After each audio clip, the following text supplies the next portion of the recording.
வணக்கம். என்னோட பேர் சுதா அரவிந்தன். நான் என்கேவி சிஸ்டமில் இப்போ அட்வான்ஸ் கோர்ஸ் முடிச்சிருக்கேன். 39th பேட்ச் இது. முதல்ல ஐயாவோட வீடியோ நான் போன வருஷம் பார்த்தேன்னு நினைக்கிறேன். நான் ஃபஸ்ட்டு வீடியோ பார்த்தோன்னே நான் அசந்து போயிட்டேன். அந்த ஒன்றுமே ஜாதகம் எதுவுமே கையில் இல்லை. ஒருத்தர் பார்க்குறாரு, இந்த ராசியான்னு கேட்குறாரு, இந்த லக்னமானு கேட்குறாரு, அது ஒரு பேர் கேட்குறாரு, சுற்றி இருக்கிற இடம் கேட்டார். எனக்கு இப்படிலாம் பார்த்தோன்னே சொல்கிறாரு அப்படின்னு சொல்லிட்டு ஆச்சரியமாக இருந்தது. அதுலேயே நிறைய வீடியோஸ் நான் பார்த்தேன் அவரோடது. அதுக்கப்புறம் நான் இப்போ தான் அம்மாட்ட பேசினேன். அம்மா அட்வான்ஸ் கோர்ஸை சேர்ந்து போங்கன்னு சொன்னாங்க. அவர் சொல்கிற ஒவ்வொரு பரிகாரமும் அப்படி இருக்குது. இதில் என்ன ஒரு பெரிய ஸ்பெஷல் இது நான் பார்த்தேன்னா, ரொம்ப ஒரு சாரத்துக்கோ நட்சத்திர சாரத்துக்கோ அதுக்கெல்லாம் ரொம்ப டீப்பாக போகவே தேவையில்லை. ரூல்ஸ் எல்லாம் ரொம்ப சிம்பிளாக இருக்குது. டக்குன்னு நம்ம புரிஞ்சுக்க முடியுது. நமக்கு எதுவுமே அஸ்ட்ராலஜி தெரியல, பேசிக் தெரிஞ்சால் கூட நம்மளால் ஈஸியாக அந்த ரூல்ஸை புரிஞ்சு பண்ண முடியுது. பரிகாரம்னு சொன்னால், இப்போ நான் லேட்டஸ்ட்டாக சொன்னேன், என் மாமியார் ஷீஸ் 87 years old. அவங்களுக்கு முட்டு பயங்கர வலி இருக்குது.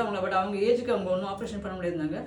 நம்ம ஐயா கிளாஸ்லேருந்து தான் நான் அந்த ஸ்லேட்டில் அவங்க எழுதுறதுக்கு உடனே நான் கேட்ட உடனே வாங்கி கொடுத்துட்டேன் அவங்களுக்கு. அது ரொம்ப யூஸ்ஃபுல்லாக இருந்தது. அதே மாதிரி எனக்கும் தலை சுற்றல் நிறைய இருந்தது. நான் எப்போவுமே கிளாஸ் பேங்கிள்ஸ் போட்டுப்பேன். ஒரு 10 நாள் நான் அவுத்து வச்சேன் ஃபார் சம் ரீசன்.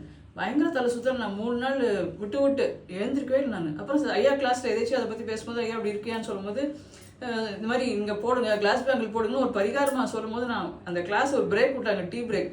அதுலேயே ஓடி போய் நான் அந்த வலையில் போட்டு வந்துட்டேன். அதுக்கப்புறம் I am perfectly fine. So I am really blessed to be a student of NKV Academy. Thank you so much.